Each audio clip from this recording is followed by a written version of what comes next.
And today, we do hope to continue with our quest for justice to help the victims look and find and receive the justice that they also deserve.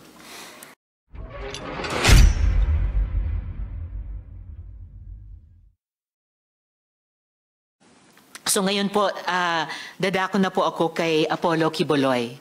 So, Mr. Quiboloy, bibigyan ko po kayo ng pagkakataon na magresponde sa mga akusasyong ito. At marami po sila. Pero unang tanong po, ilan ang miyembro ng KOJC? Salamat po, Madam Chair, sa pagkakataong ito na makaharap ko ang lahat ng mga nandirito at narinig ko ang kanilang mga testimonya.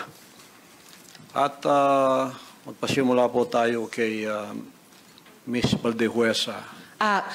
Pastor Quiboloy, Mr. Quiboloy, yung tanong ko muna, ilan ang miyembro ng KOJC? More or less po, tingnan ko po muna ang exact na... Kahit in estimate po? More or less po, including mga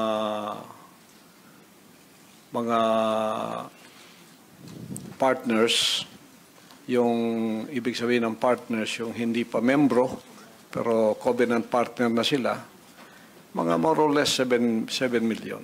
So kasama, so miyembro plus covenant partners, mga 7 million sa inyong pagkabilang.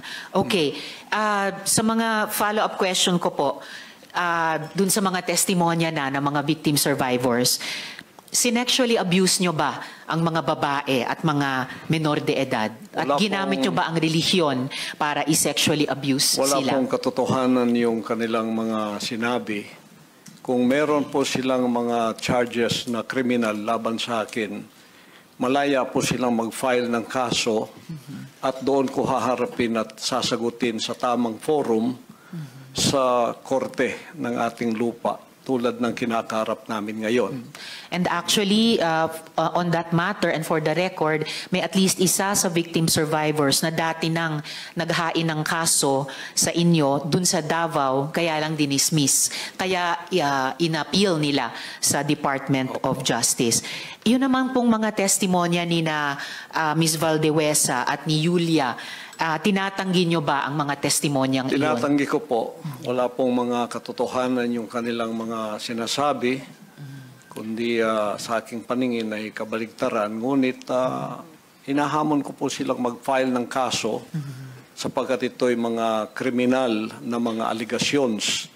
At ito ay para maging fair, ay maghain po sila ng mag-file sila ng kaso laban sa akin o kanino mang kanilang gustong mag-file laban sa mga kingdom na leaders or members because we are under the law of the Republic. Tulad po kay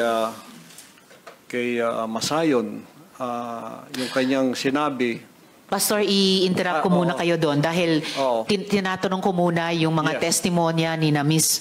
Valdehuesa at ni Julia. Sorry po. Pinalimos niyo po ba yung mga bata para i-sustain ang operasyon ng KOJC at para tustusan ang inyong lifestyle? Wala po kaming mga palisiya na magpalimos ang bata. Pero walang polisiya man, pinalimos niyo ba sila? Hindi po. Wala pong katotohanan yun. Okay. Yung mga adults po, pinalimos nyo ba sila or pinayagan nyo ba silang maglimos para sa operasyon at lifestyle ng KOJC? Wala pong polisiyang ganon ang kingdom na magpalimos. Wala mang polisiya pero pinalimos nyo ba sila, yung mga adults? Hindi po. Wala pong katotohanan yun. Alright.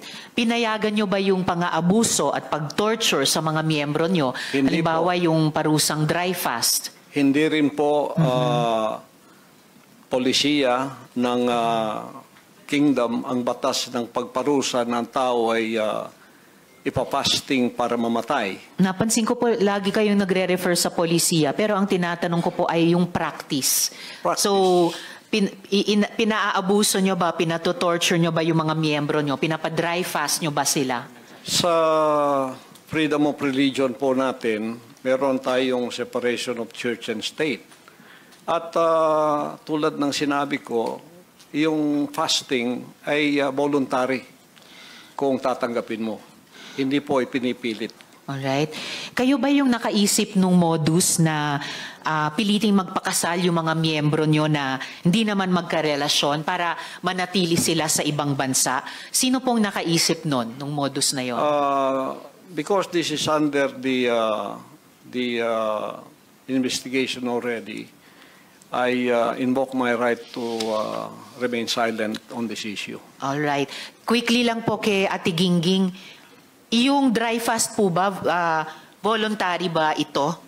No, for sure. No. Alright. Salamat It po. was an instruction. Instruction. So, hindi siya voluntaryo, instruction or utos siya. Alright.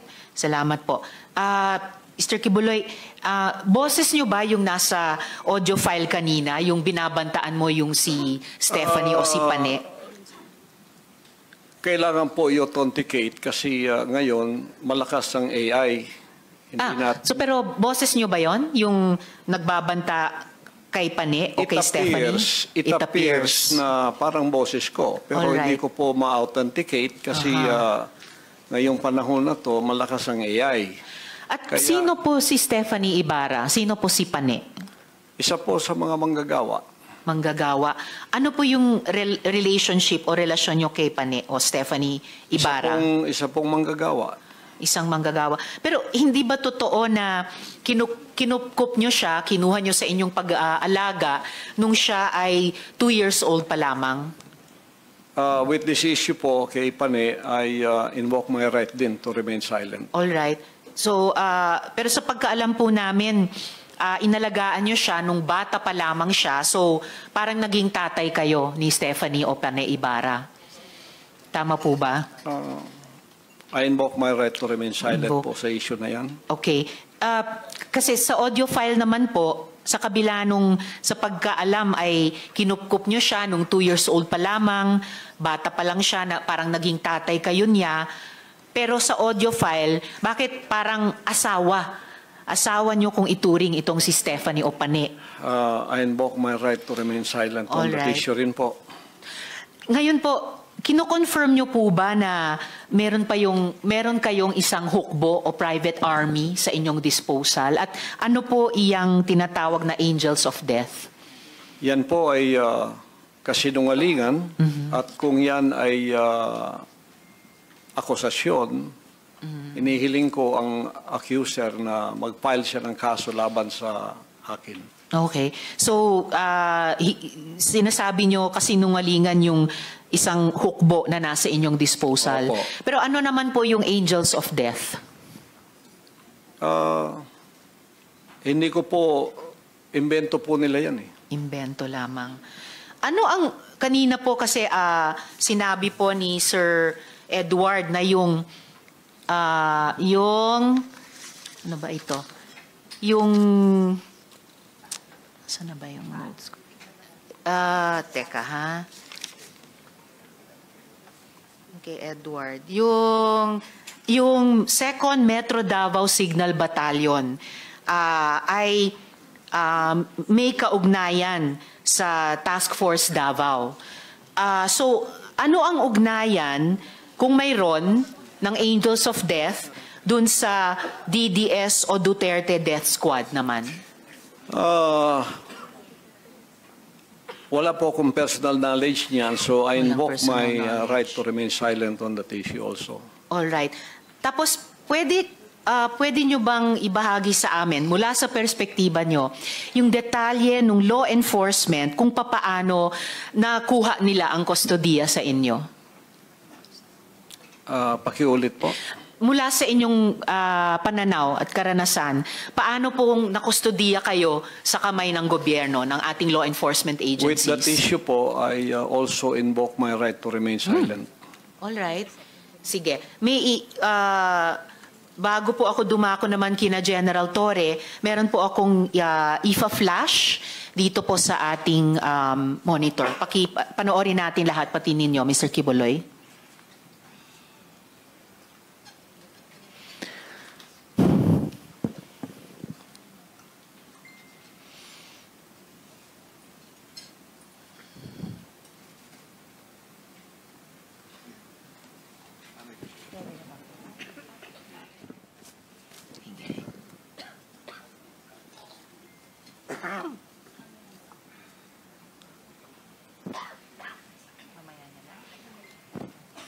Inaayos lang po yung pag-flash natin dito.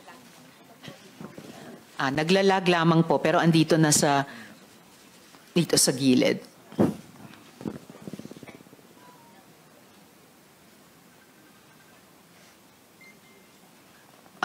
Meron pa lang ako nakikitang pamagat ng event na closing ceremony.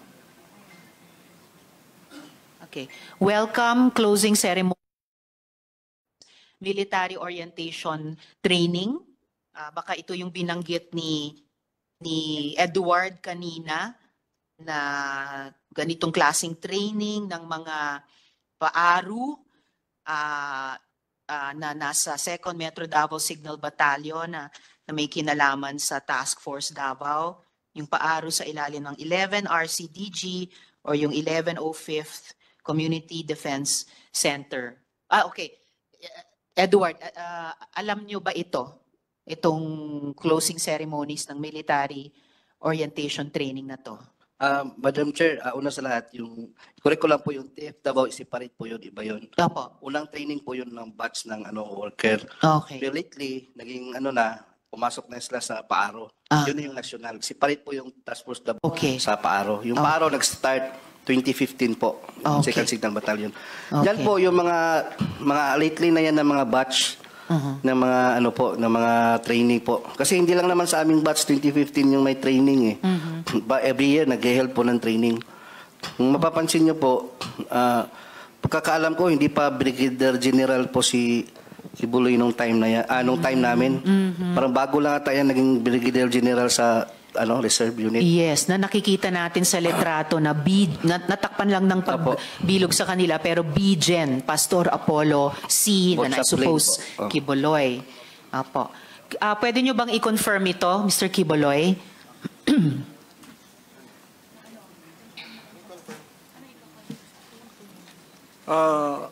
Still on this issue, I invoke my right to remain silent din po.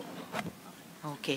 So kaya ko noted, ini-invoke nyo ulit yun, kaya ko ipinakita sa ating lahat ito, dear colleagues, ang mahalaga, ang military training na ito, lumalabas ay para alagaan si Mr. Quiboloy, hindi po para sa bayan. Na ang alam natin sa ating mga armed services, yun talaga ang mandato nila. So, Mr. Quiboloy, ginagalang po ng komite namin yung constitutional rights ninyo. Ang mahalaga ay nabigyan kayo ng pagkakataon na magsalita rito. And then, ngayon po naman, please, of course, you will stay on sa hearing para kung may iba pang tanong sa inyo bago tayo matapos, bago tayo mag-adjourn. Ngayon po, tungo tayo sa ating law enforcement naman. So kung maaring matanong ko naman muna si General Torre, sir. General, nung nakuha po si Quiboloy, naging usap-usapan po noon kung naaresto ba siya or sumuko ba siya. Pwede nyo bang liwanagan ito para sa amin? Paki-update nga po ang bayan. Once and for all, ano po ba ang nangyari? At the outset, ma'am, thank you very much for giving us the opportunity to present our side on this August body. This is the second time that we appear in the Senate, and in the first time, it resulted in our ability to show to the public what is happening during the 16-day operation inside the KOGC compound. And today, we do hope to continue with our quest for justice to help the victims look and find and receive the justice that they also deserve. Regarding the arrest of Mr. Quiboloy, in all intents and purposes, in our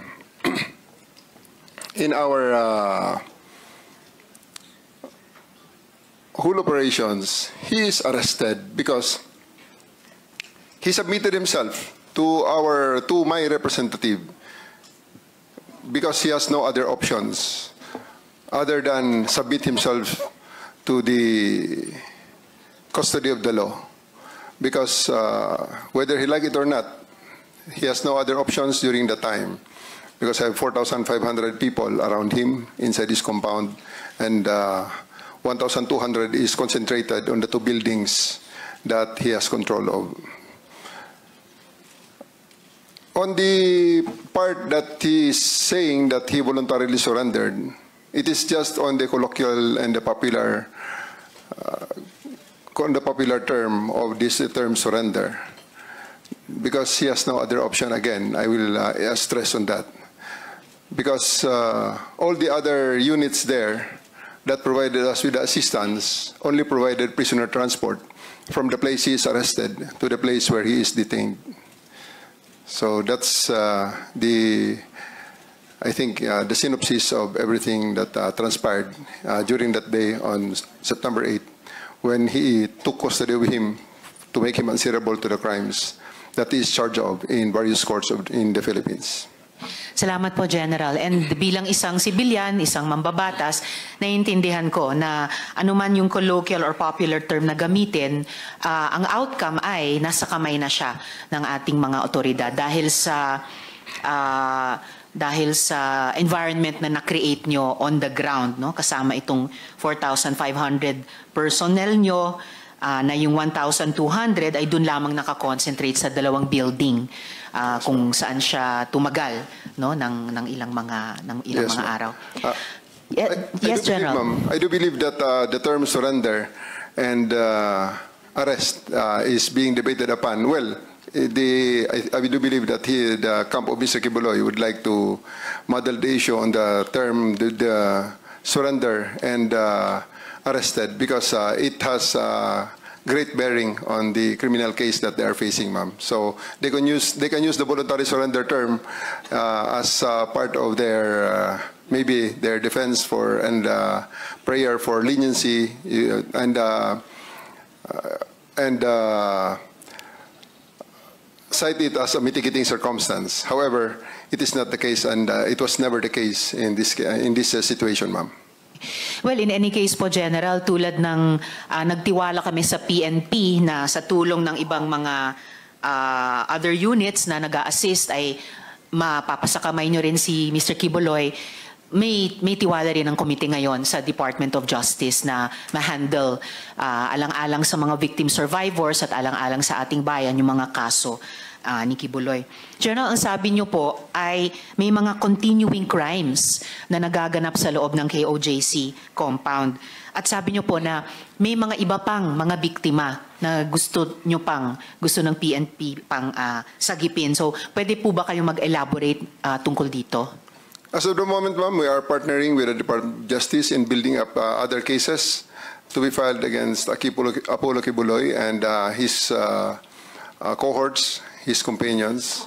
Last week, we have filed sedition and inciting to sedition charges against them through the Department of Justice and with the assistance of the special prosecutors assigned by the DOJ for this case. And there's still continuing build-up on the possible rescue of other people, because we had experienced the extensive brainwashing. Mr. Kibuloy had a head start of around 30 years against the law enforcement, and we are just scratching the top. And I do believe that as time goes by, as people see the fallacies of his declarations, more people and more victims will be having the courage, will summon the courage to actually seek for the redress that the law is ready to give them. Maraming salamat para doon, General Torre. Yun din yung wish ng komiteng ito, at napaka-importante yung sinabi nyo na may build-up pa kayo para sa dagdag na possible rescues. Of course, mga adults din, at lalong-lalo na siguro yung mga bata tulad nung anak ni Miss Jocelyn na buti na rescue na rin niya, no? At sa tulong din ng DSWD at saka DepEd. Lastly for now, mula sa akin, General Torre, sabi nyo po, may mga humarang sa inyo sa pag-aresto kay Kibuloy. Ito ba'y, halimbawa, kagaya ng paglalagay ng mga fire truck, iba pang sasakyan para harangin yung highway mismo sa labas ng compound. Ito ba'y mga KOJC members din? O meron ding mga opisyal ng gobyerno? Sa tingin nyo ba ay may involvement pati yung local government sa pagprotekta kay Kibuloy? Well, on the direct evidence that we have right now, ma'am, we have seen members and non-members alike who had conspired to prevent us from serving the warrant of arrest for Kibuloy, or at the very least make it very, very difficult for us to actually do our job. And it's not for the persistence and faith of my superiors and the people from the government, and also the cooperation and the blood, tears, and sacrifice of my men, we would not have achieved and overcome that the obstacles that they did to prevent us from achieving the mission.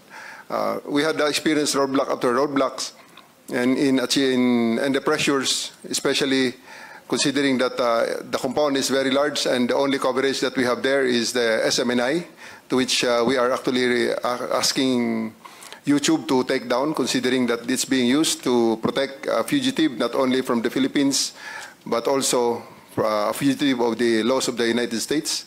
So we're asking YouTube to actually take down the channel of SMNI, and also Facebook, for them to prevent from using those social media platforms as leverage for their illegal activities and criminal activities, basically. And at this juncture, ma'am, I would like to thank the Senate for giving us this chance to show to tell our story, the side of the story, hoping that this is a hearing in aid of legislation, and I do hope that legislation will really be passed to help us and again give leverage to the law enforcement, because I can really feel that in the 6-10-day operation we have reached the limits of the law, and we have really tested the limits of the law there, and I do believe that we still did everything within the bounds of the law, however difficult it may be.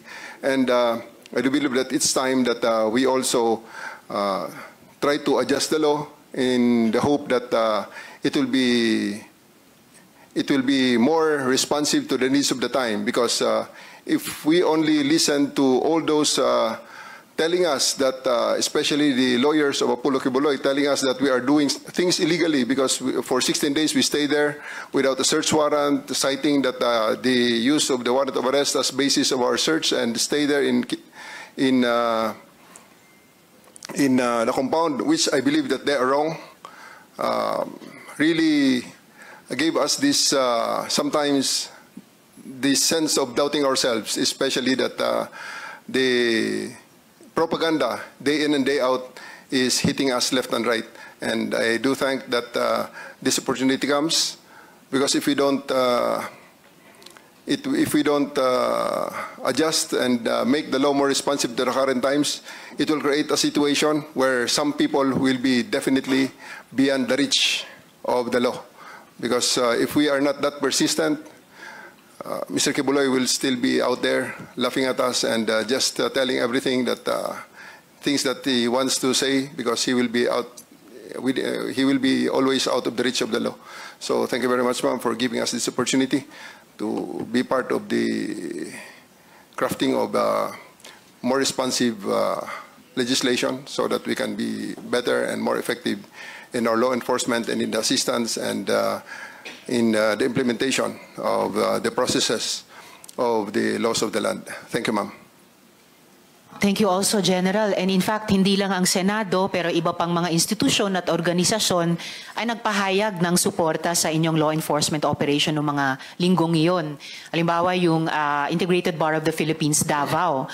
Kahit paglabas ng isang desisyon ng korte doon din sa Davao, in-affirm ng IBP Davao na valid pa rin yung operation ninyo in order to effectively serve the warrant. And yes, kahit tatlo lang kaming miyembro ng komite o ng Senado ay nakadalo ngayong mabagyong araw, pero lahat po kami, yung chair, si majority leader, si minority leader, ay may nakikita talagang halaga nitong pagdinig natin at yung mga partisipasyon ninyo na mga katrabaho namin sa gobyerno in aid of legislation. At may mga tinutukoy talagang mga lumang batas na baka kailangang amyendahan o mga bagong batas na kailangan nating ipasa.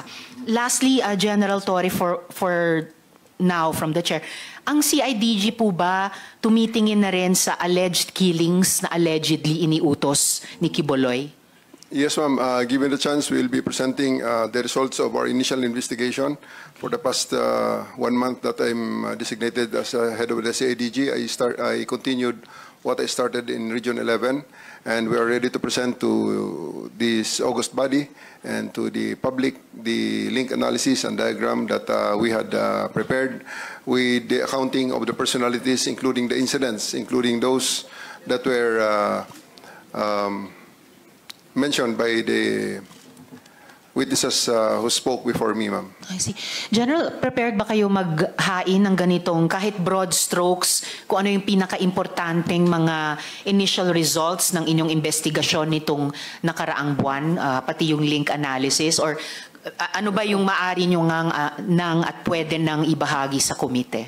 Yes, ma'am. We can show you just one slide, which is Yes, sir. Please the collection of, which is basically the simple result of our validation and collation of the information that we have right now, ma'am. It's on the processing, and I will be asking my regional chief of the Regional Field Unit 11 of CIDG to show to us the single slide of the link analysis. Salamat, General. Sir, nakapanumpa naman din kayo kanina, ano po? Yes, sir. Yes, ma'am. If you could, sige po. Handa na po yatang yes, ma'am. While they are i-upload. preparing that, ma'am, this is still a work in progress, and as time goes by, we do believe that there's even a possibility that the Senate and congressional investigation on the EJK will intersect with each other. I see. So there's, Well, that's very important. Para sa kaalaman ng lahat, ang investigasyon naman ng Senado sa ilalim ng Blue Ribbon Committee ay magsisimula naman po sa Lunes, 28 nitong buwan, at ang magpapangulo ay si Minority Leader Senator Coco Pimentel. yes, ma'am. It's part of his. The link analysis will cover around 30 years. From the start up to the present that we know, based on the declaration of various witnesses. There may be times that things will be for validation. The danger is only libel. Maybe so that's why I ask my personnel to redact the Yes, sir. link analysis, remove the names. Apo. But rest assured that without the reduction, there will be actual names that will be given in there. Very that well will taken, General. That will include victims who were already killed, who had died, and that will include the witnesses that you have just heard today and how they are positioned in the network of Mr. Kibuloy. Wala pong problema sa redaction, General Torre. Isa sa mga best practices din na ginagawa ng aming komite kapag hindi pa pwede o dapat ilabas ang anumang dokumento. Yes, ma'am. Thank Of you, course, we also this is a from our standpoint. This is a two-edged sword. This will give Mr. Kibuloy the idea on how far we are in the investigation of his organization. But also, we are presenting this to the public, hoping that to show the public and the potential, especially the potential victims, the other victims who have not yet spoken, have not yet surfaced, to have the courage to believe in us that we are actually in the correct path to the total investigation and comprehensive investigation of the organization of Mr. Kibuloy and his eventual delivery to the Bar of Justice of this land, ma'am. General, magtitiwala po ang chair sa judgment nyo Yes, ma'am. kung ano ang tingin nyo dapat at pwede nyo ng isa publiko without telegraphing any of your punches sa defense team ni Mr. Kibuloy. Yes, ma'am. The chair will respect that po. What you want to and can present in public sa hearing na ito, o ano yung gusto nyong isumite na lang muna in writing, or dahil mag-adjourn na tayo, wala nang executive session, but I will trust your judgment po. Ano yung gusto nyong ilabas ngayon in public hearing, ano naman yung gusto nyong isumite na lang in writing, or totally not submit yet habang work in progress yung investigation. Thank you, ma'am. I would like to acknowledge the immense work of Colonel Hanser Marantan here, the chief of the Davao City Police Office, to my left. Yes. They had been working closely with Colonel Jean Licod, my regional chief of the Regional Field Unit 11, under the direction of our chief PNP. He had who had given us the instruction to really focus on this operation. Please, we only use the. Please only flash the Jean. Pakibantayan mo na lang yung link diagram lang. Or sir, General, while we're waiting for the finalized, redacted and finalized slide, maybe I can pose some questions kay Colonel Marantan. Yes, ma'am. Thank you, General. Colonel, kaugnay sa isang follow-up question ko kay General kanina, naging usap-usapan din na mayroong mga kailangan pang i-rescue ng mga kababaihan at kabataan, in particular sa loob ng KOJC. Ano pong actions ang kinuha ng PNP? At may mga rescue attempts ba na ginawa in coordination sa ibang mga government agencies? Madam Chair, yes. In fact, we have a good accounting with them. I have prepared some slides there for your appreciation. Maybe is there already on the PowerPoint presentation?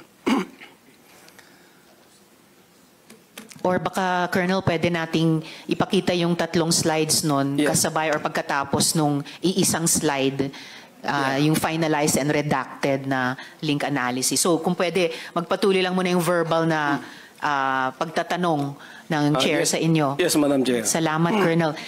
Marami ding vloggers na nagulat ng, ito na po. O sige, suspend ko muna yung pagtatanong sa inyo, Colonel. Balikan po natin yung slide na pwedeng kayo rin po, Colonel. Sino pong magpe-present nung slide ni General? Kayong dalawa po. Si General at kayo, sir. At si Colonel Marantan. All right. So the 3 gentlemen. Colonel General Marantan will do the honors, ma'am. All right. Colonel Marantan, you have the floor po. Madam Chair, please allow me to read some lines of this prepared opening statement by the DCPO. So I will cover about 4 slides there. And i-cover ko yung magbibigay ng statement mamaya member of the pastoral also. So with that, after nearly a month of daily attempts to arrest Pastor Apollo Quiboloy and his cohorts inside the KOJC compound, which is 30-hectare property in Davao City, on September 8, 2024, he was arrested by the PNP. After various dramas have been witnessed by the public in relation to this arrest, and a number of victims of Quiboloy have slowly surfaced, approached us, and has given significant information about the illegal activities of said personality committed repeatedly over the years. With the painstaking efforts made by the law enforcement agencies, significant revelations were made to our investigators which are relevant to the prosecution of Quiboloy and his illegal activities, particularly in the highly technical scheme qualified trafficking in persons committed by him and his cohorts. These reports were voluntarily offered by the victims to the PNP with high hopes that justice will be served to other victims who were lured by Quiboloy and his victimization. The revelations, which likewise appear to be consistent and based on facts, led to our investigation on the so-called angels of death, whom Quiboloy exploited to infuse fear among his victims.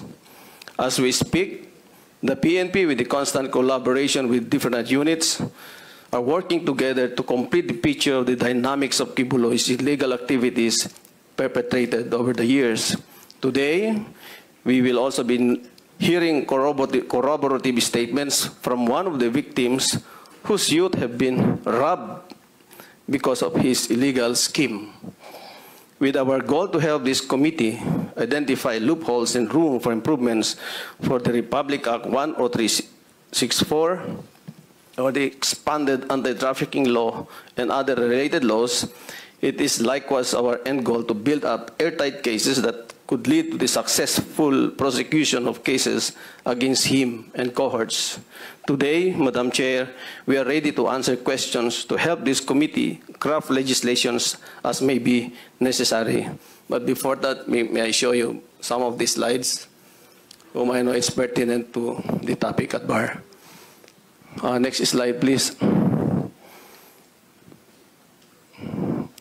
The kingdom of Jesus Christ was founded, yes. I think ito yung tanong kanina na next po, next na. Next slide. Thank you. Kanina, Pastor Kibuloy was asked kung ilan yung members of the KOJC. And publicly announced that their members have reached about 8 million followers. However, based on the interviews conducted by us, only about less than 8,000 members are believed to be currently active members of the said religious denominations worldwide. And nakita po ninyo sa screen yung breakdown. And these are all, they were all supplied by some of the members akin to the dynamics of KOJC. About 20 countries plus one, the Philippines, about 21 countries ang nailista ho namin dyan. Next slide. Nandyan ho yung mga numero.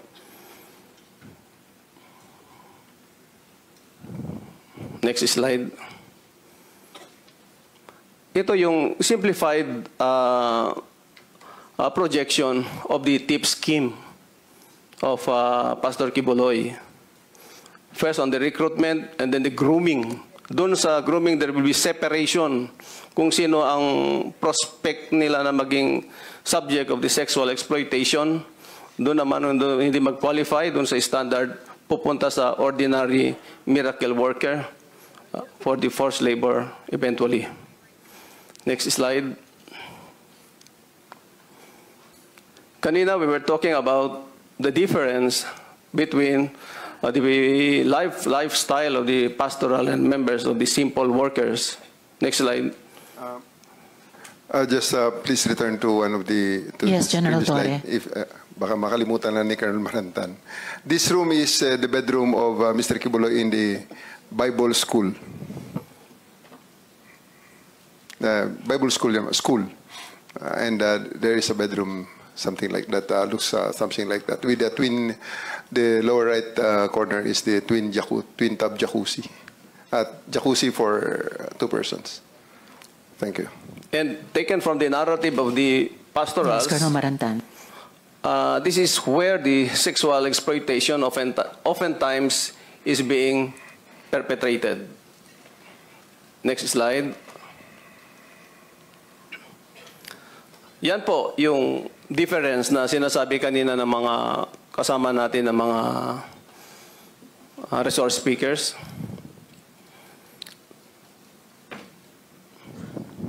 Next slide. On sexual exploitation perpetrated by Kibuloy after victim is groomed and ready for sexual exploitation, and victimization continued repeatedly through the years and by generation. Through his preaching with the inner pastorals per narrative of the former pastorals, Kibuloy aimed to acquire 1,000 women and anchored on the biblical story of Solomon, king of Israel, who had 700 wives and 300 concubines. Next slide. Believed to have victimized around 200 women already. Currently, PNP identified 68 female personalities of different ages whom were victimized by Kibuloy's sexual exploitation, engaged in strict fellowship with the inner pastorals to brainwash them of the purpose of illegal acts. Kibuloy capitalized on the existence of angels of death to sow fear among inner pastorals. Doon pumasok yung matinding compartmentalization na kahit magkakatabi sila, hindi nila alam yung mga nangyari sa kanila. These inner pastorals who subjected themselves on the last rite, which is the performance of sexual activity with the Kibuloy himself. Next slide. Meron ho kaming mga sinundan na mga members of the pastoral. Very fresh pa yung mga experience na they can narrate it. Mamaya ho, maririnig din ninyo yung narrative ni Elias Marie. Next slide. Yung tatlo hong na-invite natin, invited by the Senate, si Stephanie Ibarra,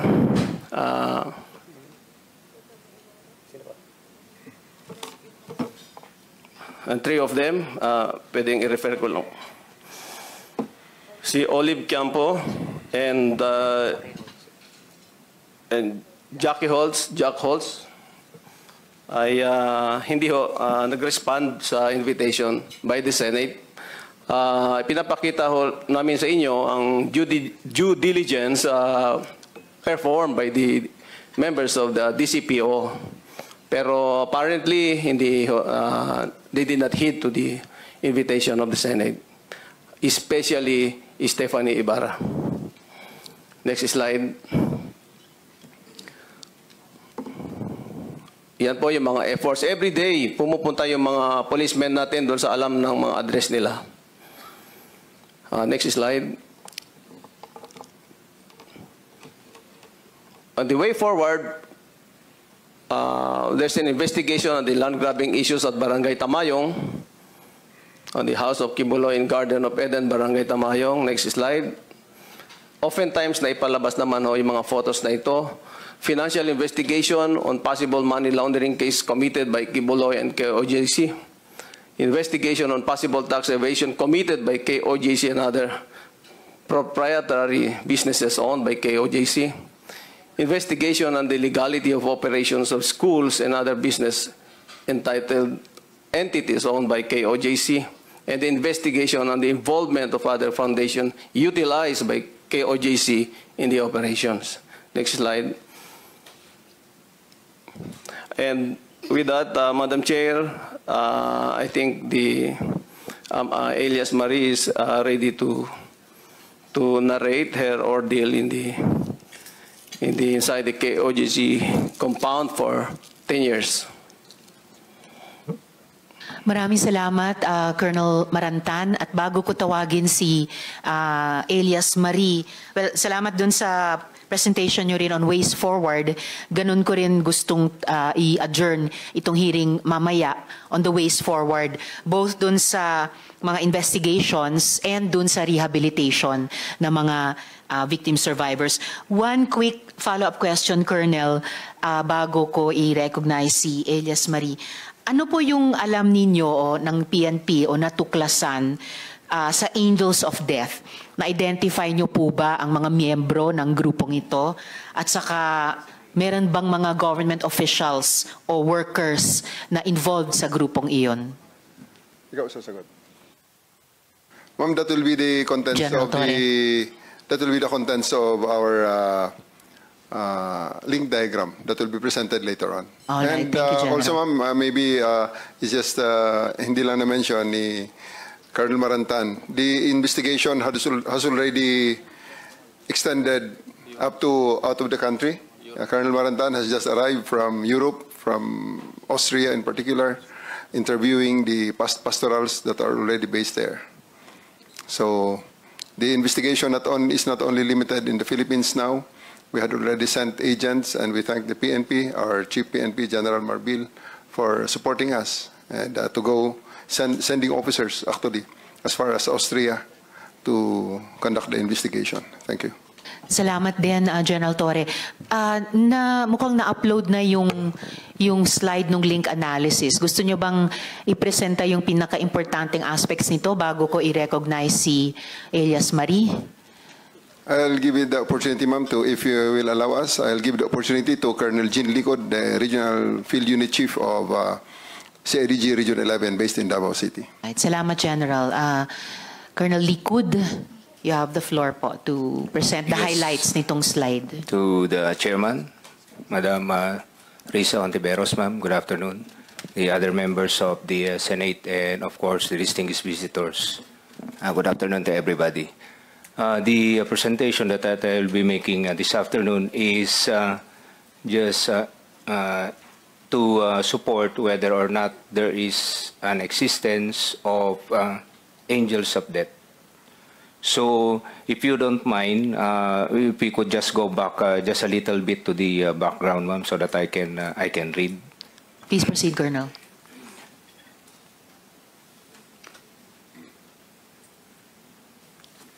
Just to read a little bit with the background of the so-called angels of death. Pastor Apollo Kibuloy, the self-proclaimed appointed son of God, has used the term angels of death to threaten the members who violates the doctrine, teachings, and code of secrecy of KOGC. Thus, the angels of death was established in 1990. Apollo Kibuloy handpicked trusted members with background in military and security training to compose the Angels of Death, which later on utilized as liquidation team to various KOGC locations nationwide. Members reportedly possess firearms and are supervised by Crescente Chavez Canada, or also known as Enteng, and Ingrid Canada. So you might be smiling right now, but later I will prove it to you in the succeeding slides. These angels of death reportedly operate as a secretive, loyal group within the KOGC ministry, capable of imposing both physical and psychological harm on those who do not comply with Kibuloy's wishes. The very name, angels of death, suggests a level of intimidation and power that goes beyond mere spiritual guidance. The allegations paint a picture of an organization that functions as a private army, a weaponized wing of Kibuloy's church used to coerce and control members, particularly vulnerable young women whom Kibuloy has allegedly abused. On the part of the investigation, as the primary investigation office of Philippine National Police and in behalf of my director of the Criminal Investigation and Detection Group, we have set some objectives pertaining to the very existence, whether or not the angels of death does exist or not. So we established some objectives to prove whether or not angels of death exist. Second, reinvestigate dismissed cases involving deaths by members of angels of death. Third, identify the crimes perpetrated by the alleged angels of death and its surrounding circumstances. Fourth, identify the degree of participation of members and provide evidence for filing of appropriate charges in court. Definitely, we have to find evidence so that we can file a complaint before the court. As to the efforts that is being undertaken by the CIDG in particular and the PNP in general, we are continuously identifying the alleged members of Angels of Death, profiling of the alleged members, interview of victims' family, relatives, and witnesses relative to the crimes perpetrated by the alleged Angels of Death, thorough and discreet validation on the involvement of the alleged angels of death relative to the death of former KOGC members, coordination with other intelligence units, the local police, the AFP, counterparts, and other agencies for case build-up and possible operations if evidence warrants. And next is continuous monitoring and gathering of information and submission of development report as obtained. Now, ma'am, I would like to bring your attention to the diagram being shown in this slide. We would like to show you how is the flow of instruction being undertaken. Of course, as we all know, that the KOGC is a structured organization, but this one, it is not a structured organization. Kaya yung angels of death, ma'am, is just the term that is being used. But it is not an organization. It is how, in this diagram, how the instruction is being relayed or being followed by the members. Well, of course, on the right corner, as you can see, is Pastor Apollo Kibuloy. Based on that diagram, Madam Chairman, there are 4 na kanyang pinagkakatiwalaan ng kanyang mga instruction. Si Mr. B, of course, Mr. Crescente Canada, si Ingrid Canada, at saka si Pastor Acobo, based on the diagram. Yan ma'am yung 4 na mga pinagkakatiwalaan niya as of now, base doon sa mga nakukuha nating mga interviews and affidavits na nakuha natin. So yan ang lumalabas sa sa ating structure. Now ma'am, in relation to the punishments being undertaken on some deaths also, but we are not saying that they are the perpetrators. That's why, on the words of our director, we are on case build-up. We have to gather evidence so that we can prove the objectives that we wanted, to prove the whatever crimes that was committed. Those are the circumstances. To explain further, ma'am, the diagram. If you see on the diagram, most of the instructions is coming from Ingrid Canada. However,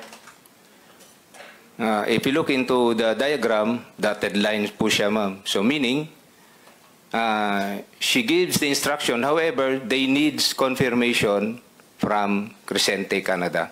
That is why there is a solid line coming from Crescente Canada. So, hindi pwedeng si Ingrid lamang po yung magbibigay ng instruction at siya lang din po yung susundin.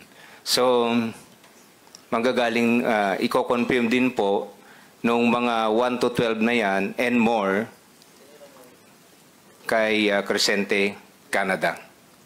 Yan po yung usually nangyayari. As what we are saying, ma'am, these are all taken, extracted from the accounts of our witnesses and taken from their affidavits. Hindi ito imbento.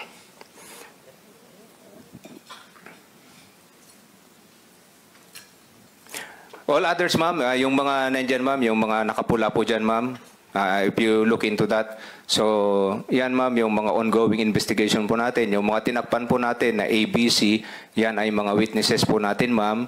And with the indulgence of the committee, Madam Chairman, since this is an ongoing investigation and we're looking into some evidence before we can file a case before the Court of Law, yan po lang muna yung maipapakita natin sa ngayon, ma'am. Maraming salamat para doon, Colonel Liquid. Thank you, ma'am. Just a couple of follow-up questions kung pwede na ring sagutin. Una po, sa tingin nyo ba tuloy-tuloy pa yung trafficking operations ng KOJC? General Torre.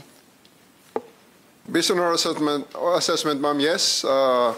There's still that possibility, although obviously not on the same scale as when Kibuloy is still heading the operations. And with this kind of publicity that the good senator is doing, I believe that this will have a great impact in stopping this illegal activity, ma'am. Sana nga po, General. Salamat. At lastly, at this point in time, sino ang new leader? May impormasyon ba kayo kung sinong lumilitaw na bagong head pastor?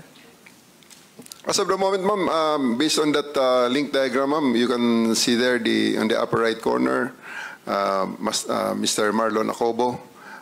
He has been doing that role, ever since I was there. We were there, and I would like to clarify that among the informants that we had. Among the informants that were covered in that link diagram are people that you actually heard a while ago, ma'am. So those people there are prominently, the people that we heard a while ago are prominently playing a role in that link diagram. Maraming salamat para doon, General Torre at Colonel Marantan at Colonel Likud.